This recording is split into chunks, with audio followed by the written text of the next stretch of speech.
Last class में हम लोगों ने इस जगह पे पढ़ा था जिसमें देखा था projectile motion from A tower. और 3 केसेस इसमें टोटली देखा था। पहला तो देखा था कि अगर मैं बिल्कुल हॉरिजॉन्टल में फेंकूँ, हॉरिजॉन्टल डायरेक्शन में, ये वाला किधर गया, ये कैसे बिल्कुल हॉरिजॉन्टल डायरेक्शन में फेंकेंगे तो उसके लिए हम लोग किस तरीके से कैलकुलेशन करेंगे। फिर अगर किसी पर्टिकुलर थीटा एंगल पे अप ऊपर की डायरेक्शन में, तो उसके लिए सारा कैलकुलेशन वगैरह किया था। और फिर जब हम लोग नीचे की डायरेक्शन में फेंकेंगे तो ये लास्ट थर्ड केस किया था और सबके लिए ये सारी चीज़ें कैलकुलेट किया था। आगे पढ़ते हैं इसमें। तो सभी चीज़ ऑलमोस्ट कर ही लिया था। अब इस पर कुछ कुछ क्वेश्चन कर लेते हैं, फिर समझ में आएगा अच्छे से। मान लो कि एक टावर है जिसका हाइट है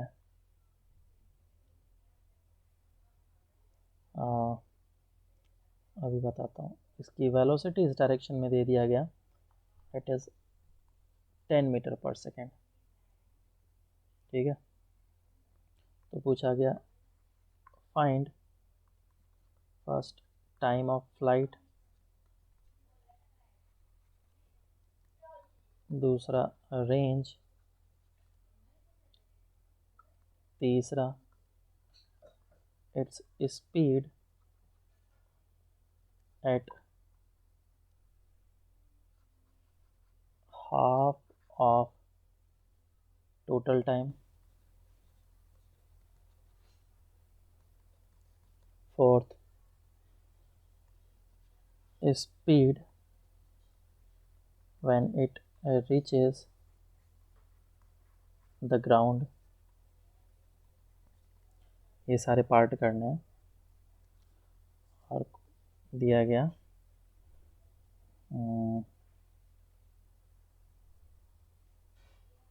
80 मीटर दे रखा है हाइट। चलो सॉल्व करो सभी को। तो देखो क्वेश्चन काफ़ी सिंपल दिया मैंने। तो इसमें तुम्हें क्या निकालना है, टाइम ऑफ फ्लाइट, रेंज वगैरह निकालना है। तो सिंपल सा चीज़ है, क्योंकि इसका वेलोसिटी 2 डायरेक्शन में है और एक डायरेक्शन में वेलोसिटी 10 मीटर पर सेकेंड है विच इज़ एक्स डायरेक्शन में, और वाई डायरेक्शन में वेलोसिटी कितना है, 0। तो वाई डायरेक्शन में फ्री फॉल करेगा। तो दोनों डायमेंशन का मैं दिखा देता हूँ मोशन कैसा होगा, एक्स डायरेक्शन के लिए एंड वाई डायरेक्शन के लिए। वाई डायरेक्शन में तुमने u इज़ इक्वल्स टू 0 से बस ड्रॉप कर दिया है। और कितने हाइट से ड्रॉप किया है, हाइट है तुम्हारा 80 मीटर। तो कितना टाइम लगेगा इस पर नीचे पहुंचने में, t is equals to root under of 2h/g। ये हम लोगों ने रेक्टिलिनियर मोशन में ही पढ़ा था। सिंपल सा क्वेश्चन। g का वैल्यू 10 ले लिया तो कितना हो जाएगा, 4 सेकेंड। तो 4 सेकेंड में ये ग्राउंड पे पहुंच जाएगा। तो जितने सेकेंड में ग्राउंड पे पहुंचेगा उतने सेकेंड में ये हॉरिजॉन्टल डिस्टेंस ट्रेवल कर लेगा। और हॉरिजॉन्टल डायरेक्शन में इसकी वेलोसिटी दे रखी है 10 मीटर पर सेकेंड।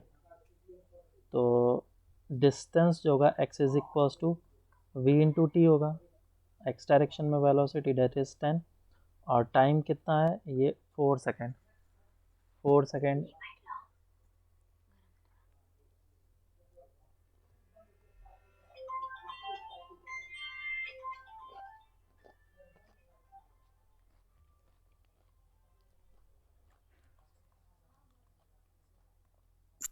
तो रेंज कितना आ जाएगा, 40 मीटर। समझ में आया। ये सिंपल सा चीज़ था। हाँ सर। टाइम ऑफ फ्लाइट हम लोगों ने यहाँ से निकाल दिया, रेंज हम लोगों ने निकाल दिया। अब क्या मांगा है, its speed at half of total time. तो जब टाइम का आधा हो रहा होगा तो वो कहीं पे इस जगह पे होगा। टाइम का आधा कितना हो जाएगा, 2 सेकेंड। यहाँ पे पहुँचा इसका मतलब t is equals to 4 second है। इस जगह पे t is equals to 2 second होगा। और एक बात मुझे पता है कि हॉरिजॉन्टल डायरेक्शन में स्पीड तो चेंज नहीं होती है, सिर्फ और सिर्फ वर्टिकल डायरेक्शन में होता है। तो 2 सेकेंड के बाद वर्टिकल डायरेक्शन में वेलोसिटी कितना होगा, v is equal to U plus of A T लगा दो। y डायरेक्शन में इनिशियली 0 था, minus of 10 into T. Minus का मतलब क्या हो गया, डायरेक्शन, डाउनवर्ड वेलोसिटी। बस। तो स्पीड कितना आ जाएगा, root under of 10 square 10√5। 20 square, ठीक है। 400 प्लस 100 दैट इज 500,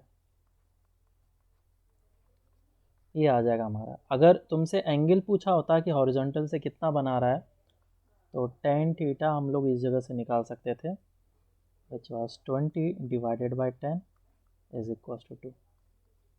कभी कभी पूछ लिया आता है। नेक्स्ट क्वेश्चन में क्या पूछा गया कि speed when it reaches the ground, तो ग्राउंड पहुंचेगा तो इसकी स्पीड कितनी होगी, तो हमें ये फॉर्मूला याद रखना 40। है, root under of you square plus 2gh। ये फार्मूला हमेशा हम लोग अप्लाई करेंगे। u क्या है, स्पीड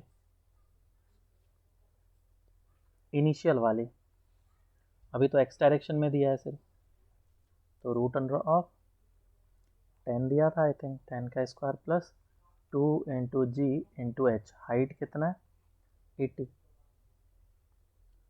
तो अब इसी को सॉल्व कर लेना, बस ये 100 प्लस 1600। या फिर शॉर्ट ट्रिक अगर तुम्हें दिखाऊं तो डायरेक्टली हम लोग निकाल सकते हैं। जब वो यहाँ पे पहुँचेगा तो इस डायरेक्शन में तो 10 ही रहेगा, 4 सेकेंड में वेलोसिटी कितना आ जाएगा 40 मीटर पर सेकेंड। तो इस डायरेक्शन में resultant that is root under of 10 का स्क्वायर प्लस 40 का स्क्वायर, ये आ जाएगा आंसर। ठीक है, सिंपल क्वेश्चन दिया था करने के लिए। दूसरा क्वेश्चन करते हैं, इस बार प्रोजेक्शन अपवर्ड डायरेक्शन में होगा,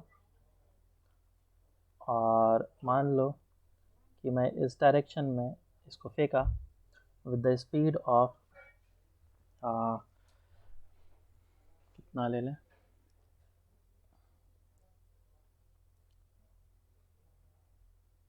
20 metre per second at an angle of 30 degree.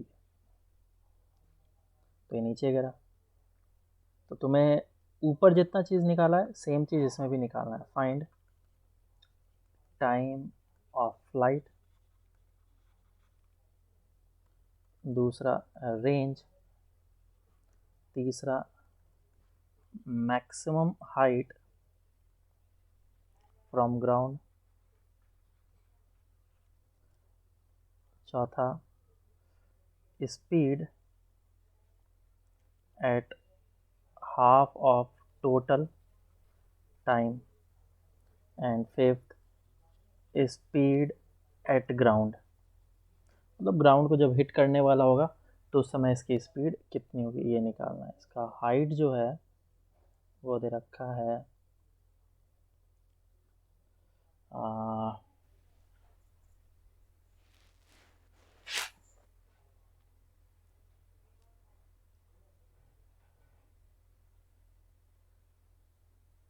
40 metre ले लो,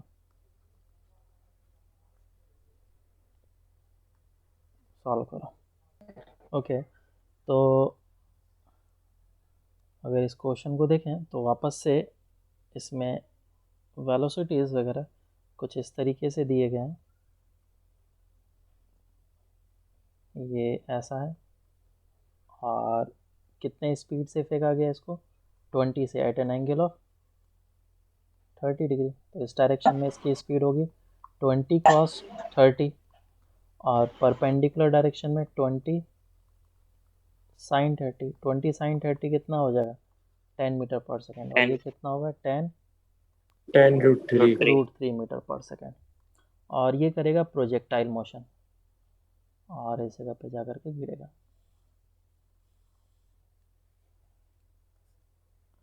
तो मैक्सिमम हाइट कितना होगा इसका, टाइम ऑफ फ्लाइट कितना होगा, हमें ये सारी चीज़ें निकालना है। तो उसका मैं X direction and Y direction में मोशन दिखाता हूँ, X direction and Y direction. X direction में तो ऑलवेज स्ट्रेट ही चलेगा, वाई डायरेक्शन में क्या होगा, ऊपर जाएगा, ऊपर जाने के बाद फिर ये नीचे आएगा। तो ऊपर की डायरेक्शन में कितने से फेंका गया इसको, 10 मीटर पर सेकेंड से, और नीचे की डायरेक्शन में एक्सेलरेशन था -g से। और कितना डिस्प्लेसमेंट किया ये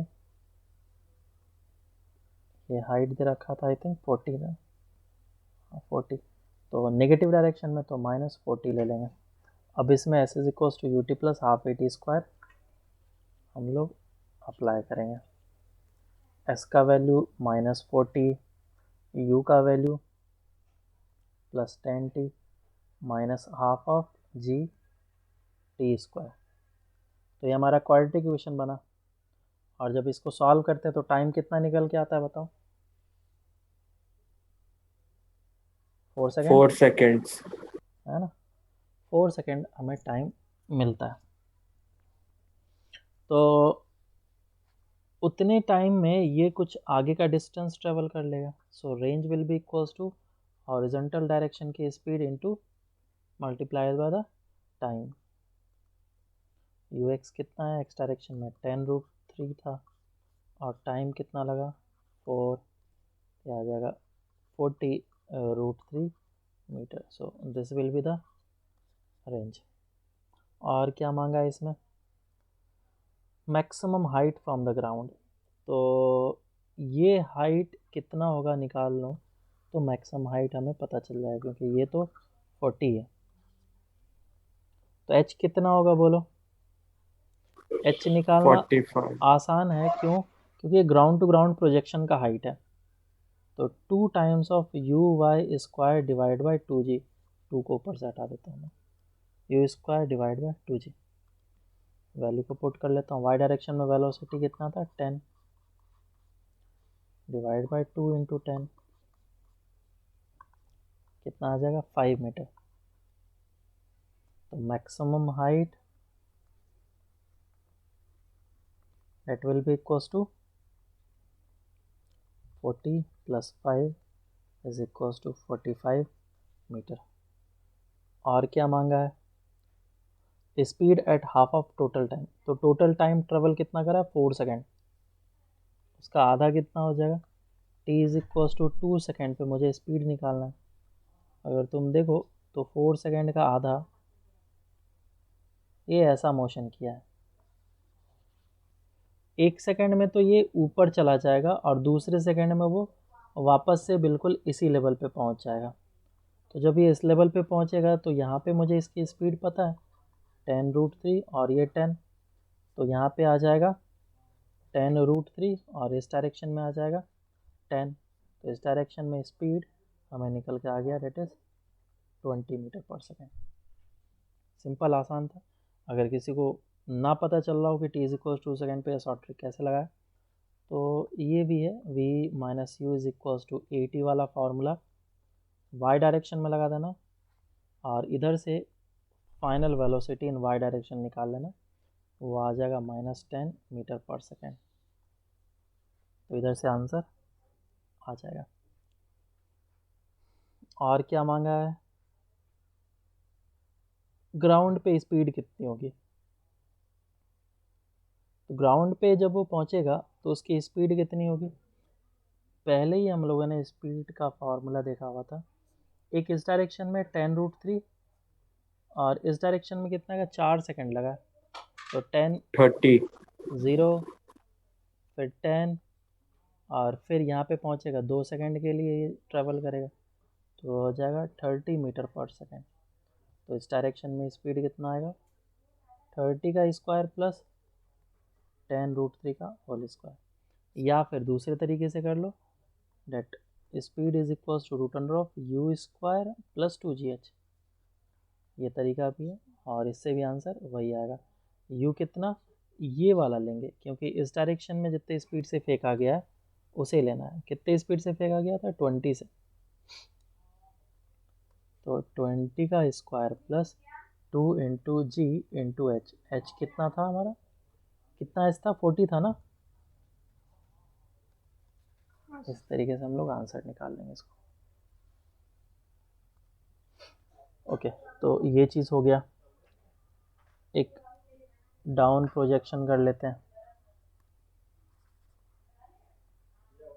अगर मान लो इसने पार्टिकल को फेंका इस डायरेक्शन में एट एन एंगल ऑफ मान लो 53 डिग्री और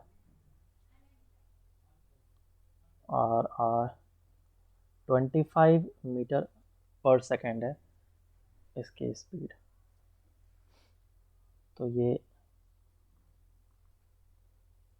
ग्राउंड पे पहुंच रहा है। बोला गया इफ द बॉल टेक्स नहीं, if the ball hits the ground at B,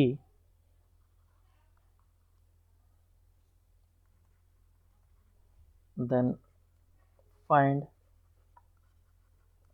the height of the tower और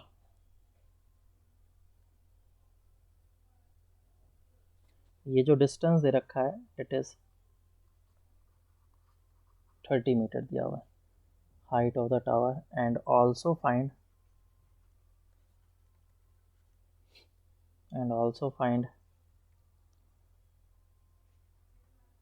the angle made with vertical at the half of total time। Solve करो। तो क्वेश्चन सिंपल है, बस इसमें मुझे x direction और Y direction के motion को डिवाइड कर लेना है कंपोनेंट में और फिर अच्छे तरीके से देखना है। अगर इस डायरेक्शन की स्पीड दे रखी है 25, तो इस डायरेक्शन में कितना हो जाएगा 25 cos 53, और इस डायरेक्शन में कितना हो जाएगा 25 sin 53। तो ये कितना आ जाएगा 15 मीटर पर सेकेंड, और ये कितना आ जाएगा 20 मीटर पर सेकेंड। 20 अब इसका एक्स डायरेक्शन और वाई डायरेक्शन में मोशन को देखते हैं हम लोग। एक्स डायरेक्शन में क्योंकि वो बी पे ही गिर रहा है ऐसे करके, इस जगह पे फॉल हो रहा है, तो क्या एक्स डायरेक्शन में मोशन जो हुआ और उसका जो रेंज निकला वो हमारा कितना निकला 30, तभी तो उस जगह पे पहुंच रहा है वो।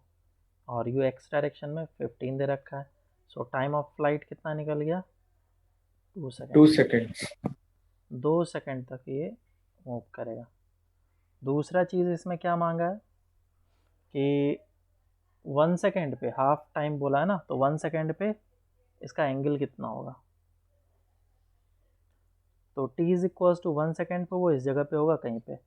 इसका इस डायरेक्शन में जो भी स्पीड है वो तो चेंज नहीं होने वाला है, that is 15 metre per second. इस डायरेक्शन का स्पीड जरूर चेंज हो जाएगा, और वो कितना होगा क्योंकि इस डायरेक्शन में यहाँ पे स्पीड जो था it was 20 metre per second, और 1 सेकेंड के बाद ये t is equal to 1 second के बाद यहाँ पे कितना हो जाएगा 30 मीटर पर सेकेंड बराबर। मुझे एंगल जो मांगा है वो वर्टिकल से मांगा है, तो tan अल्फ़ा कितना हो जाएगा 50 डिवाइड बाय 30 1/2। क्लियर है क्या? हाँ सर। समझ में आया सबको? यही दो चीज़ दिया हुआ है, find the angle made with the vertical at the. हाँ, अब थोड़ा डिफरेंट क्वेश्चन करते हैं हट करके। दो बिल्डिंग दिया हुआ है कुछ इस तरीके से,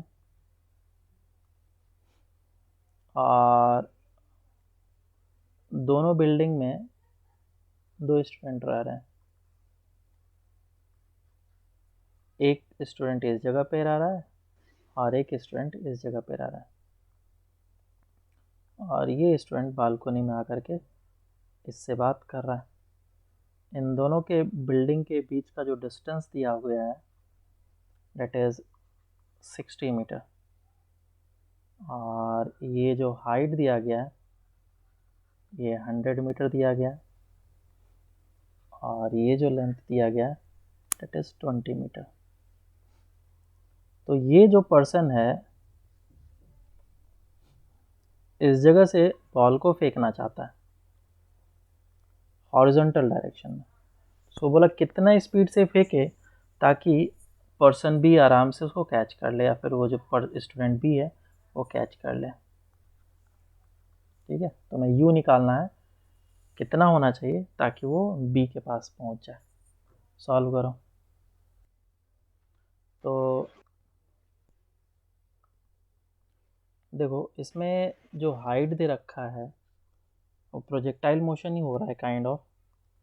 वो इस तरीके से फेंकेगा और वो यहाँ पे पहुँचेगा। तो बस इतना सा पार्ट देखो, इतना सा पार्ट का ये प्रोजेक्टाइल मोशन हो रहा है, जिसमें कि ये जो हाइट दे रखा है दैट इज़ 100 माइनस 20 80 हो जाएगा, और ये ऐसे फेंका तो ये कितना हो जाएगा 60।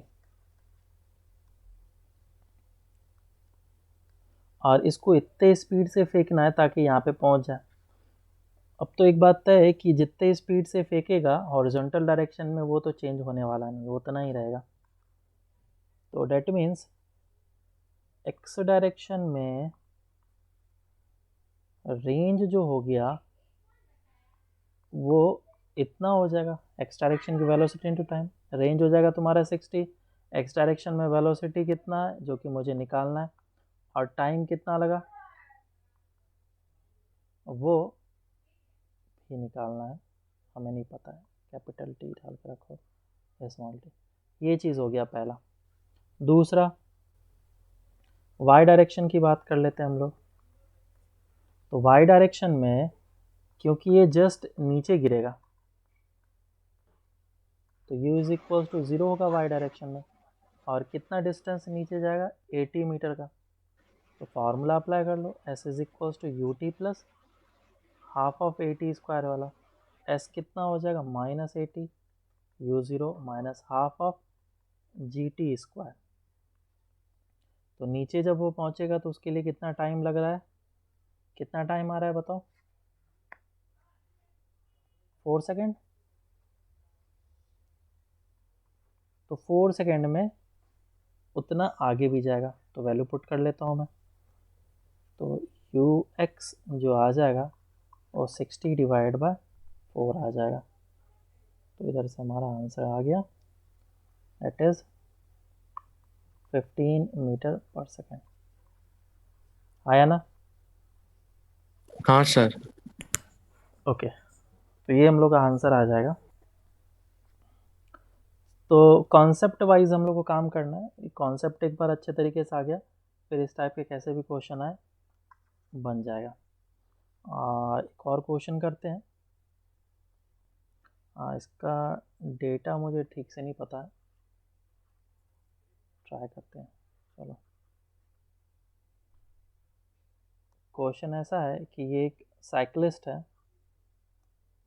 या फिर बाइक वाला है, जो भी है,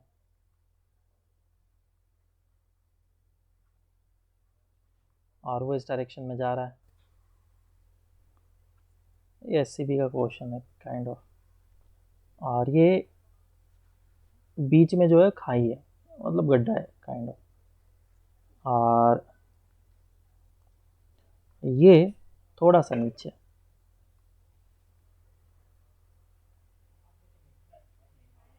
और फिर ये ऐसा रोड है। तो इसको जंप करना है और डायरेक्टली वो यहाँ पे लैंड करे सेफली ताकि इसका एक्सीडेंट ना हो। उसके लिए इसकी स्पीड कितनी होनी चाहिए ये तुम्हें निकालना है। समझ में आया क्या?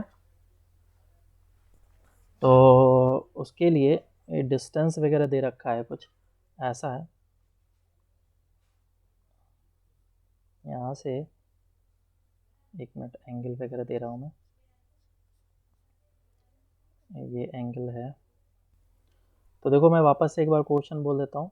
क्वेश्चन ऐसा है कि इस जगह पे एक बाइक है और वो इस तरीके से रन कर रहा है ना, स्पीड में बाइक मूव कर रहा है। सारा डेटा वगैरह तो दे ही दिया मैंने। तो क्वेश्चन ऐसा दे दिया गया है कि ये मोटरसाइकिलिस्ट है जो कि एक पर्टिकुलर स्पीड से आ रहा है और ये क्लिफ है, क्लिफ से एंगल दे रखा है डेट इज़ 53 डिग्री और ये डायमेंशंस वगैरह दिए गए हैं।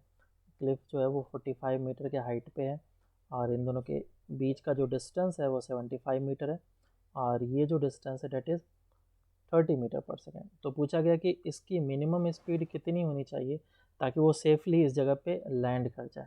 ठीक है, find V such that it lands at point B.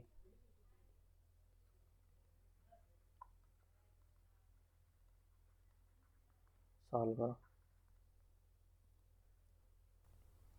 इस क्वेश्चन के लिए तुम्हें क्या करना पड़ेगा, सबसे पहले एक्स और वाई डायरेक्शन के लिए मोशन चेक करना पड़ेगा। तो मान लो कि इसको मैं v वेलोसिटी से फेंकता हूँ।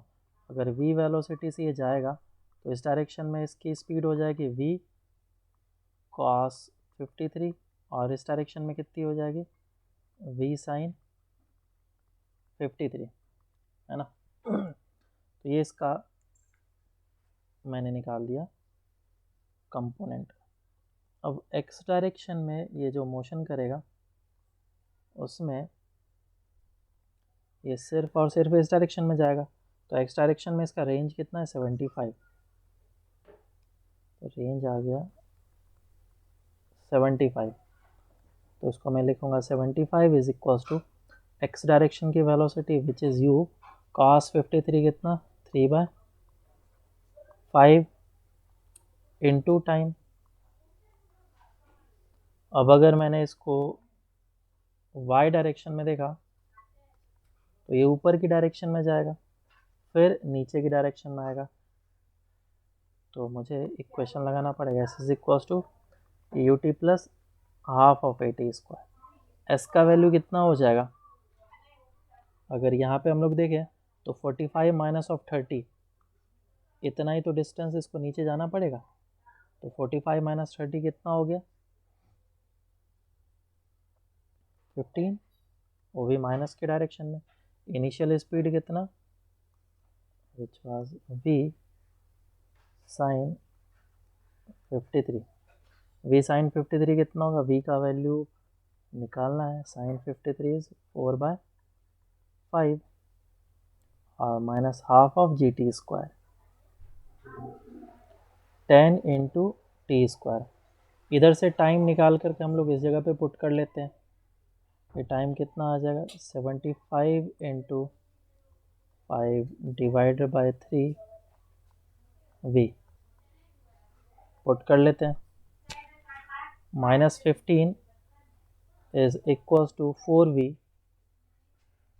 Divide by 5 minus half of, यहाँ पे टाइम होगा, टाइम का वैल्यू पुट करते हैं।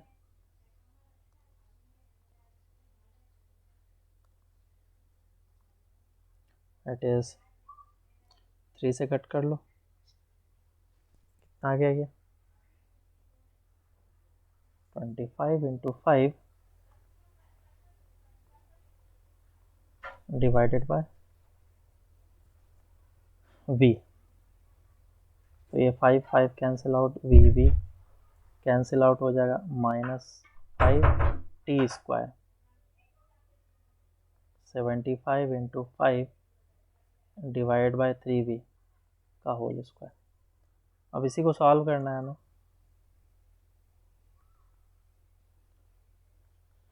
100 माइनस ऑफ, और ये है इधर 5 into 75 into 5 into 75 into 5 divide by 9v square. Sir सिर्फ v स्क्वायर, सिर्फ v स्क्वायर 9v के स्क्वायर के जगह ना। 3 तो कट है।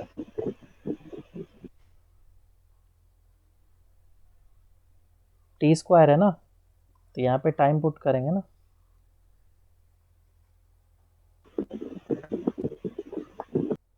और ये इक्वेशन हम लोग दूसरे तरीके से भी निकाल सकते थे, अगर हम लोग डायरेक्टली इसमें इक्वेशन ऑफ ट्रेजेक्ट्री लगा दे तो। जनरली इक्वेशन ऑफ ट्रेजेक्ट्री बहुत सारे लोगों को पता नहीं होता है, अगर इक्वेशन ऑफ ट्रेजेक्ट्री लगा दोगे तो हमारा डायरेक्ट आंसर आ जाएगा यहाँ से। ठीक है, ये जो पार्ट है, ये यहाँ पे पहुँचा, इक्वेशन ऑफ ट्रेजेक्ट्री लगाने के बाद हम लोग का डायरेक्ट आंसर आ जाता। अगर नहीं आता है तो फिर इसी तरीके से करना पड़ेगा। जब इसको सॉल्व करेंगे तो सॉल्व करने के बाद फिर हमारा v आ जाएगा, that is 25 metre per second. यही आया था क्या? हाँ है ना? Yes sir. वो मैंने पहले ही दे दिया गलती से, तो एटलीस्ट प्रैक्टिस हो गया, समझ में आ गया। चलो ठीक है, ये सारी चीज़ हो गया तुम्हारा प्रोजेक्शन फ्रॉम ए टावर। अगर टावर से हम लोग कोई भी प्रोजेक्टाइल मोशन करते हैं तो कैसा होगा। दूसरा जो है, अगर हम लोग कोई भी मूविंग प्लेटफॉर्म से प्रोजेक्टाइल करेंगे तो क्या होगा, उस चीज़ को देखते हैं। तो मूविंग प्लेटफॉर्म का क्या मतलब, जैसे कोई भी कार्ट है जिसके ऊपर हम लोग बैठे हुए हैं, तो हेडिंग डालता हूँ, projection from a moving platform.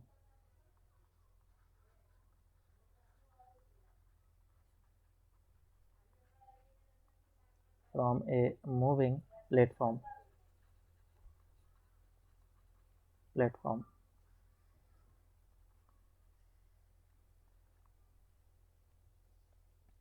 तो किसी भी मूविंग प्लेटफॉर्म से अगर मैं किसी भी पार्टिकल को फेंकूं तो क्या होगा, ये चीज़ मैंने रेक्टिलिनियर मोशन में पहले भी बताया था।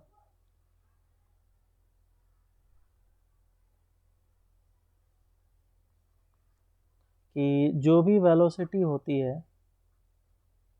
कार्ट की, वो वेलोसिटी बॉल की भी होती है। मान लो कि ये कार्ट है, कार्ट की वेलोसिटी इस डायरेक्शन में v है, बराबर। तो इस बॉल की जो वेलोसिटी होगी वो भी कितनी होगी, ग्राउंड से अगर मैं देख रहा हूँ तो, ठीक है, ग्राउंड से मैं देख रहा हूँ तो इसकी वेलोसिटी कितनी होगी, v होगी। अब क्या बोला गया, आदमी ने इसको अपना अलग वेलोसिटी दे करके फेंका, तो अपना अलग वेलोसिटी उसने क्या दिया, u दिया, at an angle of theta. तो ये क्या है, स्पीड या फिर velocity with respect to man, या फिर विथ रेस्पेक्ट टू कार्ट, दोनों एक ही बात है। So this is velocity at an angle theta with respect to cart या फिर विथ रेस्पेक्ट टू मैन। लेकिन जब विथ रेस्पेक्ट टू ग्राउंड देखेंगे, विथ रेस्पेक्ट टू ग्राउंड, तो ग्राउंड के रेस्पेक्ट में क्या हो जाएगा, इसके पास दो वेलोसिटीज़ आ जाएगी। एक ये वाला भी आ जाएगा क्योंकि ये v से मूव कर रहा था, और ये वाला भी आ जाएगा क्योंकि ये u से फेंका है। तो फाइनल स्पीड कैसा दिखेगा तुम्हें, फाइनल तुम्हें ऐसा दिखेगा कि इस डायरेक्शन में, x डायरेक्शन में स्पीड है इसके पास v plus you cos theta, और y डायरेक्शन में सिर्फ u साइन थीटा। ये बात समझ में आई क्या? ये विथ रेस्पेक्ट टू ग्राउंड है ना, ज़्यादा टफ नहीं है, सिंपल सर है। बोलो। इसमें भी वो बॉल पे एक्सेलरेशन नहीं लगेगा ना नहीं रिलीज होने के बाद? नहीं नहीं, ओके सर। जैसे मैंने रिलीज़ कर दिया तो एक्सेलरेशन जो होगा वो एटमॉस्फेयर वाला होगा, या फिर एक्सेलरेशन ड्यू टू ग्रेविटी होगा, जो भी प्लेनेट पे है, बराबर है क्या। जब तक वो उसके साथ हाँ सर। कांटेक्ट में, तब तक वो उसका एक्सेलरेशन लेगा, जैसे ही डिटैच हो गया एक्सेलरेशन वो वाला हो जाएगा। केस 2 देखते हैं हम लोग, केस 2, जिसमें कि मान लो कि मैं लिफ्ट के अंदर हूँ, और ये जो लिफ्ट है ऊपर के डायरेक्शन में v से जा रहा है कांस्टेंट स्पीड से, और एक पर्सन है जो कि बॉल को लेकर के इस डायरेक्शन में फेंका u से at an angle of theta. तो विथ रेस्पेक्ट टू ग्राउंड मुझे बताना है कि कैसा दिखेगा। With respect to ground u क्या है, गिवन होगा, u is with respect to man, ये जो स्पीड है विथ रेस्पेक्ट टू मैन है, और ये हमारा लेफ्ट। तो बोलो क्या होगा। सबसे पहले ऊपर की तरफ v plus you sine theta हाँ और इस साइड u cos थीटा। बिल्कुल। तो सबसे पहले जो भी मैन ने फेंका स्पीड से उसको यहाँ पे पुट कर लो। तो ये u cos थीटा और इस डायरेक्शन में u sin थीटा, और क्योंकि ये v से जा रहा था तो एक एक्स्ट्रा वेलोसिटी और मिल जाएगा, तो इधर आ जाएगा प्लस v। तो विथ रेस्पेक्ट टू ग्राउंड में x डायरेक्शन की वेलोसिटी बोलूँगा u cos theta, and y direction की वेलोसिटी बोलूँगा u sin theta plus of v।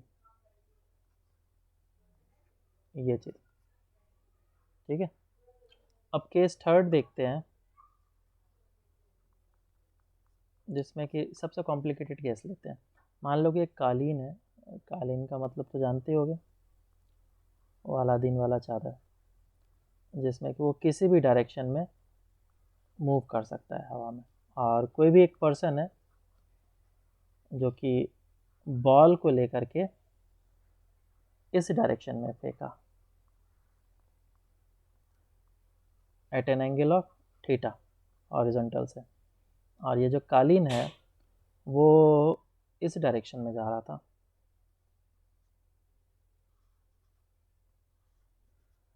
Alpha angle से with the speed of v। तो तुम्हें बताना है कि अब ग्राउंड के रेस्पेक्ट में कितनी होगी। This u is with respect to man. चलो बताओ। सबसे पहले क्या करना है, इसमें जो भी स्पीड से फेंका गया है उसका कंपोनेंट ले लो, x और y डायरेक्शन ना। हमें क्या निकालना है, विथ रेस्पेक्ट टू ग्राउंड निकालना है, विथ रेस्पेक्ट टू ग्राउंड। तो जो भी कॉइन लिया गया या फिर जो भी बॉल लिया गया उसको इस डायरेक्शन में फेंका गया u से, उसका कंपोनेंट पहले निकाल लो। तो ये at an angle of theta है, तो इस डायरेक्शन में आ जाएगा u cos थीटा, और इस डायरेक्शन में आ जाएगा u sin थीटा, ऐसा। उसके बाद फिर इसमें वो वाला कंपोनेंट जोड़ दो जिसके रेस्पेक्ट में ये चीज़ लिया गया। तो ये v से इस डायरेक्शन में जा रहा था और at an angle of alpha है, तो इस डायरेक्शन में कंपोनेंट कितना आ जाएगा, v cos अल्फा, और इस डायरेक्शन में v sin अल्फा। अब इसको यहाँ पे ऐड कर लो बस, तो इधर आ जाएगा v cos अल्फा और इधर आ जाएगा v sin अल्फा, जो कि तुम लोग यहाँ पे डायरेक्टली इसको वेक्टर फॉर्म में डाल करके भी कर सकते थे। तो रिजल्टेंट कितना हो जाएगा, x डायरेक्शन में वेलोसिटी में मान लेता हूँ कि ये वाला वेलोसिटी ज़्यादा है, तो हो जाएगा u sin theta minus v cos alpha, और y डायरेक्शन में कितनी हो जाएगी, अरे उल्टा लिख दिया मैंने y डायरेक्शन का।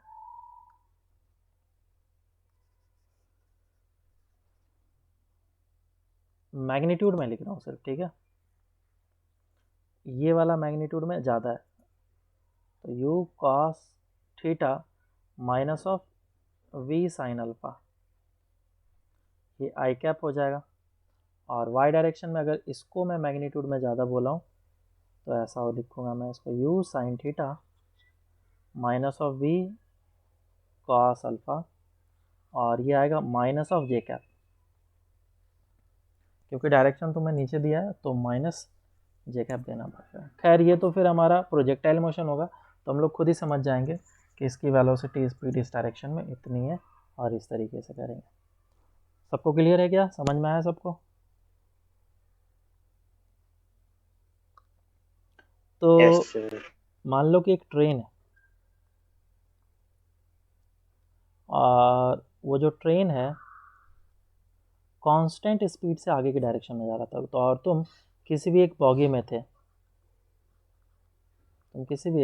थे, और ये ट्रेन एक कांस्टेंट स्पीड से आगे की डायरेक्शन में जा रहा था।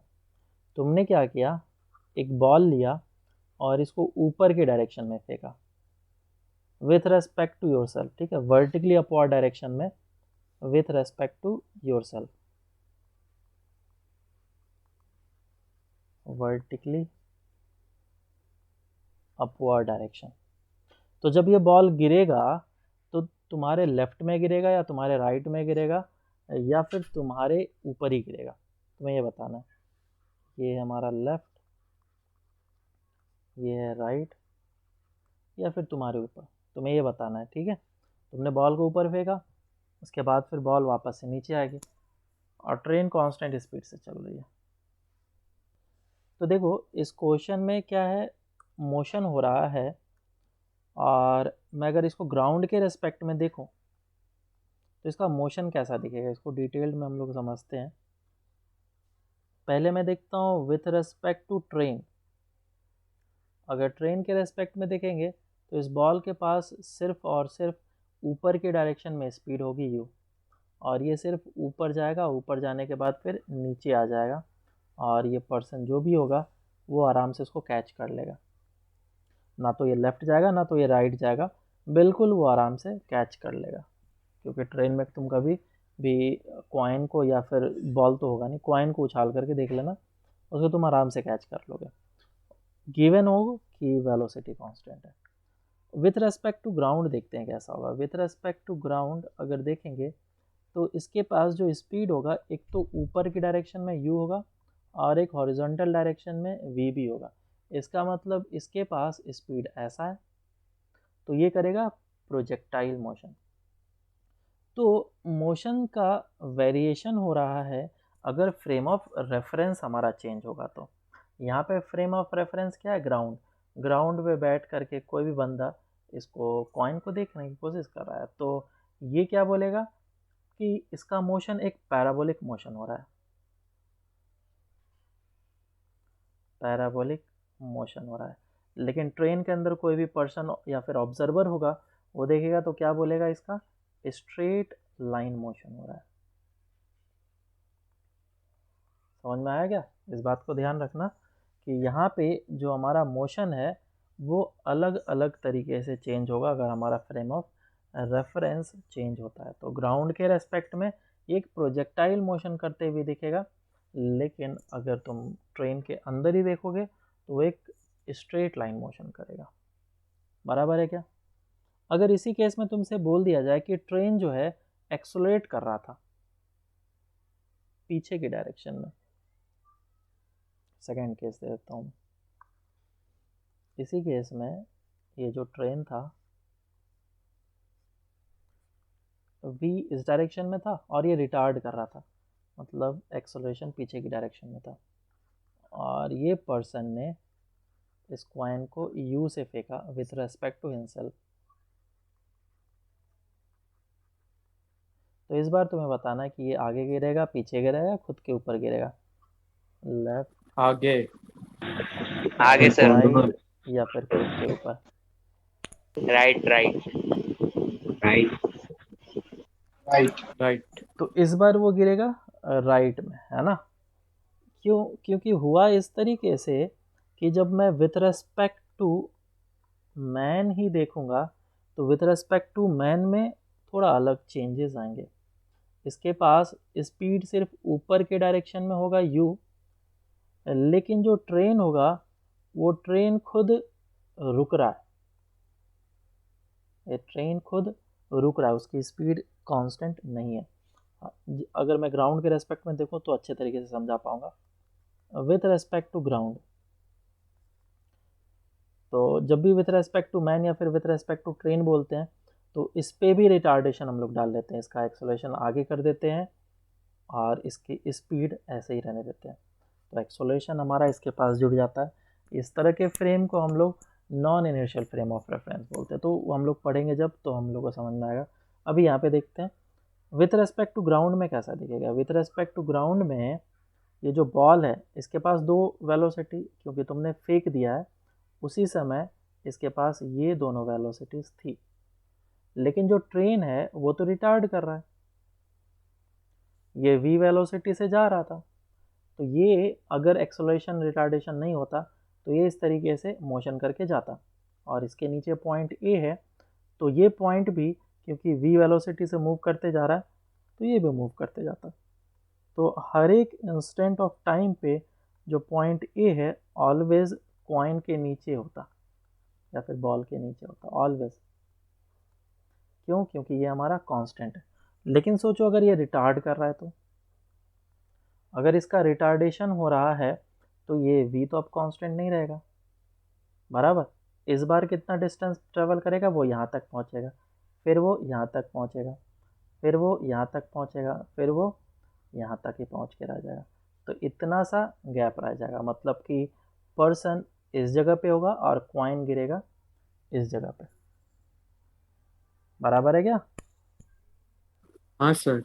तो ग्राउंड के रेस्पेक्ट में अगर कोई भी पर्सन ग्राउंड पे होगा और कॉइन को देख रहा होगा तो उसके रेस्पेक्ट में कैसा मोशन होगा? ये स्ट्रेट लाइन, प्रोजेक्टाइल, कॉम्प्लिकेटेड, क्या होगा? प्रोजेक्टाइल ही होगा कॉइन का। प्रोजेक्टाइल।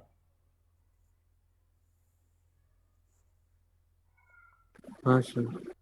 तो जो ग्राउंड के रेस्पेक्ट में देखेगा तो वो भी प्रोजेक्टाइल मोशन ही होगा, ये सही है। और विथ रेस्पेक्ट टू मैन वाले केस में बताओ, अगर अंदर आदमी है और वो कॉइन को देख रहा है तो उसके रेस्पेक्ट में कैसा मोशन होगा? Straight line, projectile, complicated? आगे जा रहा स्ट्रेट है। लाइन। हाँ, स्ट्रेट लाइन। हाँ सर स्ट्रेट लाइन, लेकिन वो आगे जा रहा है वैसा वाला स्लैंटिंग। ऐसा आगे जा रहा है, स्ट्रेट लाइन कैसा होता है? ऐसा, ऐसा स्ट्रेट लाइन। हाँ सर। तो ऐसा स्ट्रेट लाइन हुआ तो नीचे गिरेगा तो ऐसा फिर जाएगा, ऐसा ही बोल रहे हो? अब ऊपर जाने के लिए स्ट्रेट लाइन, हाँ नीचे सर जाने के लिए स्ट्रेट ऐसा ही। लाइन। और किसी को कुछ लग रहा है? हाँ एक्चुअली में विथ रेस्पेक्ट टू जो मैन होगा वो भी प्रोजेक्टाइल मोशन दिखेगा। अब ये चीज़ को तो मैं अभी हाँ समझा दूंगा। चलो बस एक पार्ट है कि ये एक्सलेशन इस डायरेक्शन में लग जाएगा, दूसरा फ्री फॉल हो रहा है तो जी आएगा, तो रिजल्टेंट किस डायरेक्शन में आएगा? इस डायरेक्शन में। और प्रोजेक्टाइल मोशन पढ़ाने के स्टार्टिंग में ही बोला था, अगर वेलोसिटी और रिजल्टेंट एक्सलेशन के बीच में कुछ एंगल है तो वो प्रोजेक्टाइल मोशन होगा, given that acceleration is constant. बिल्कुल सही, आया ना? समझ में आया क्या? ये चीज़ रिलेटिव मोशन पढ़ेंगे तो और अच्छे तरीके से क्लियर होगा। अभी तुम्हें लग रहा होगा ये क्या बता दिया सर। बोलो। ये प्रोजेक्टाइल का जो एक्स कंपोनेंट है वो छोटा होगा ना मैन के रिस्पेक्ट में? एक्स कंपोनेंट क्या चीज़? एक्सलरेशन का या वेलोसिटी का? वेलोसिटी। वेलोसिटी का तो एक्स कंपोनेंट है ही नहीं। वेलोसिटी नहीं, वेलोसिटी नहीं, वो डिस्टेंस। डिस्टेंस वो डिपेंड करता है कि रिटार्डेशन कितना हो रहा है, उस पर मैग्नीट्यूड पे डिपेंड करता है, छोटा होगा या बड़ा। अगर अचानक से हाँ। ब्रेक मार दिया तब तो कॉइन बहुत ही आगे जाके गिरेगा ना, सोचो। नहीं सर वो ग्राउंड वाले प्रोजेक्शन के रिस्पेक्ट में। वो सब कुछ एक्सेलरेशन पे डिपेंड करेगा कि इस एक्सेलरेशन का मैग्नीट्यूड कितना है। ये जो पर्टिकुलर डिस्टेंस होगा, ये जो डिस्टेंस ग्राउंड के रेस्पेक्ट में होगा और मैन के रेस्पेक्ट में, वो एग्जैक्टली सेम होगा ना, डिस्टेंस तो मैटर नहीं करता है ना। Yes sir. ठीक है, चलो अब इस पे एक तो क्वेश्चन करते हैं।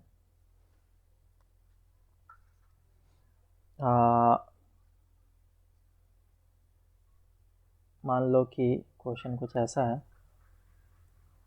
कि एक रॉकेट है, फाइटर प्लेन जो भी बोलो,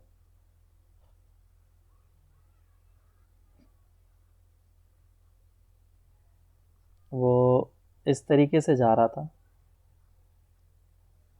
और इसका स्पीड जो है इस डायरेक्शन में 50 मीटर पर सेकेंड था और इस डायरेक्शन में भी 50 मीटर पर सेकेंड था। ठीक है,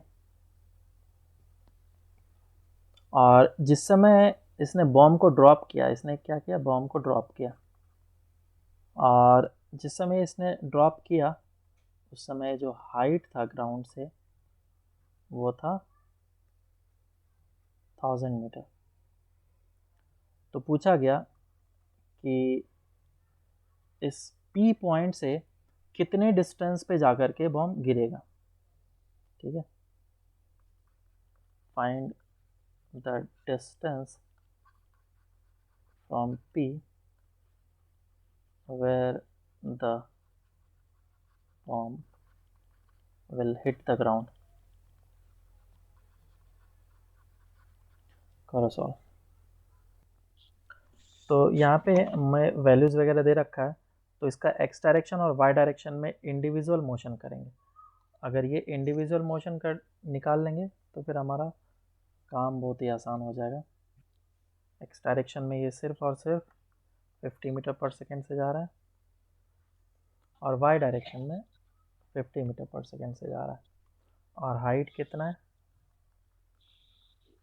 1000 मीटर। तो मैं फार्मूला अप्लाई करूँगा, s is equals to U T plus half of A T square. s का वैल्यू कितना -1000, initial velocity 50 into T minus half of G into T square. इसको solve करेंगे, सॉल्व करने के बाद टाइम कितना आ जाएगा 20 सेकेंड। तो टाइम इधर से 20 सेकेंड आ गया, तो ये इस टाइप का मोशन करते हुए नीचे गिरेगा। तो मुझे ये डिस्टेंस निकालना है, तो आर कितना हो जाएगा 50 into 20 which is equals to 1000 metre. ठीक है, तो ये सिंपल सा क्वेश्चन था। इस तरीके से क्वेश्चन करेंगे, और भी इसमें अलग अलग कॉम्प्लिकेटेड क्वेश्चन देते हैं। जैसे कि मान लो क्वेश्चन दिया गया, फिर से एक फाइटर प्लेन है और इसने बॉम्ब को ड्रॉप किया। ये जा रहा था 800, ज़्यादा हो गया, हम लोग ये जा रहा था 100 मीटर पर सेकेंड से, और ग्राउंड से जो डिस्टेंस था इसका मान लो कि बताता हूँ अभी, ये है पॉइंट P, और इस पॉइंट P से कुछ डिस्टेंस पे एक पर्सन खड़ा था। तो ये कितने डिस्टेंस पे था वो भी गिवन है, डेट इज 500 मीटर पे खड़ा था। ठीक है, और t इज इक्वल्स टू 0 पे इसने बॉम्ब को ड्रॉप किया। तो क्वेश्चन पूछा गया कि अगर ये बॉम्ब को ड्रॉप किया है तो इस पर्सन को कितना टाइम लगेगा उस बॉम्ब को जाकर के फ्यूज़ करने में, ताकि वो सक्सेसफुली फ्यूज़ कर पाए। और फ्यूज़ करने के लिए 3 सेकेंड लगता है। Time taken to fuse the bomb is 3 second. तो what should be the constant speed of the man such that bomb can be diffused easily। ऐसा बोला गया। और हाइट जो दिया गया है that is, एक मिनट, 500 मीटर दे दिया गया। चलो सॉल्व करो इसको। तो क्वेश्चन में दे रखा है कि 3 सेकेंड का मार्जिन मुझे लेके रखना है, क्योंकि 3 सेकेंड उसको तो बॉम्ब को डिफ्यूज़ करने में लगेगा, है ना। तो 3 सेकेंड वो रुक करके ही डिफ्यूज़ करेगा, ऐसा हम लोग एज्यूम कर रहे हैं। तो सबसे पहला चीज़ ये इस तरफ से आएगा और बॉम्ब यहाँ पे गिरेगा। तो हमें ये निकालना है कि इसका लोकेशन क्या होगा। तो इसको नीचे गिरने में कितना टाइम लगा उसे निकाल लेते हैं हम लोग। तो इसे नीचे गिरने में कितना टाइम लगेगा, time will be equals to root under of 2h/g, value put कर लेते हैं 2 इंटू 500 डिवाइड बाई 10, तो ये 10 सेकेंड, 10 सेकेंड में नीचे गिरेगा और 10 सेकेंड में ये डिस्टेंस आगे भी मूव कर जाएगा, तो इसका रेंज कितना बोलेंगे 10 into 100 which is 1000 metre. Already ये 500 के मीटर के डिस्टेंस पे है, इसका मतलब इसको और 500 मीटर का डिस्टेंस ट्रेवल करना है। कितने टाइम में ट्रेवल करना है, क्योंकि यहाँ पे जब बॉम्ब गिरेगा तो वो रुक कर के 3 सेकेंड लेगा बॉम्ब को डिफ्यूज़ करने में। तो जैसे ही t इज इक्वल टू 0 पे बॉम्ब गिराया, उसी t इज इक्वल टू 0 पे दौड़ना स्टार्ट किया, लेकिन 3 सेकेंड का मार्जिन रखना है, तो इसका मतलब इसको जाने में 7 सेकेंड लगना चाहिए, इससे ज़्यादा नहीं। आया ना? तो इस डायरेक्शन की वेलोसिटी कितनी हो जाएगी, s is equal to constant speed बोला है, s is equal to v into T. So s कितना है 500, वेलोसिटी निकालना है, टाइम कितना 7, तो v कितना आ जाएगा 500 divide by 7 metre per second. ये आएगा आंसर। तुम लोग का 50 क्यों आ रहा है, मार्जिन नहीं सर लिया? डाउट सर था। वो 7 सेकंड लिया ही नहीं, मार्जिन 10 ले लिया 7। सर डाउट है बोलो। सर, पर 7 सेकंड में वो तो हवा में ही रहेगा ना कौन हवे में रहेगा? Bomb. t is equal to 0 पे गिरेगा ना, t इज इक्वल टू 0 पे ये बॉम्ब को गिराया गया और ये यहाँ से दौड़ना स्टार्ट किया। जब ये दौड़ना स्टार्ट करेगा तब तक में जब ये बॉम्ब यहाँ पे गिर जाएगा, उसके बाद फिर ये यहाँ से दौड़ना स्टार्ट करेगा और फिर 3 सेकंड का मार्जिन लेकर के चलना है ताकि ये इसको डिफ्यूज़ कर पाए। ये बात जो है यहाँ पे मैंने जो बोला है, ये टाइम का डिफरेंस है। यहाँ पे जिस टाइम पे बॉम्ब को ड्रॉप किया गया और ये जो पर्सन है दौड़ना स्टार्ट किया गया, ये टाइम का डिफरेंस है थोड़ा सा। और क्वेश्चन में तुम्हें मेंशन करके देगा कि हाँ ये जिस टाइम पे दौड़ना स्टार्ट किया और जिस टाइम पे बॉम्ब को ड्रॉप किया गया उसके बीच का डिफरेंस 2 सेकंड है या फिर 4 सेकंड, ऐसे कुछ गिवन होगा। हम लोग यहाँ पे क्या एज्यूम कर रहे हैं कि जिस समय बॉम्ब पहुँच रहा है वहाँ पे उसी समय ये भी दौड़ करके वहाँ पे पहुँच रहा है और 3 सेकंड का हम लोग डिफरेंस रख रहे हैं। बस इतना सा। ये तो थोड़ा सा सिंपल सा क्वेश्चन दिया, बस थिंकिंग बेस्ड, अदरवाइज इससे थोड़ा अलग टाइप ऑफ क्वेश्चन आया।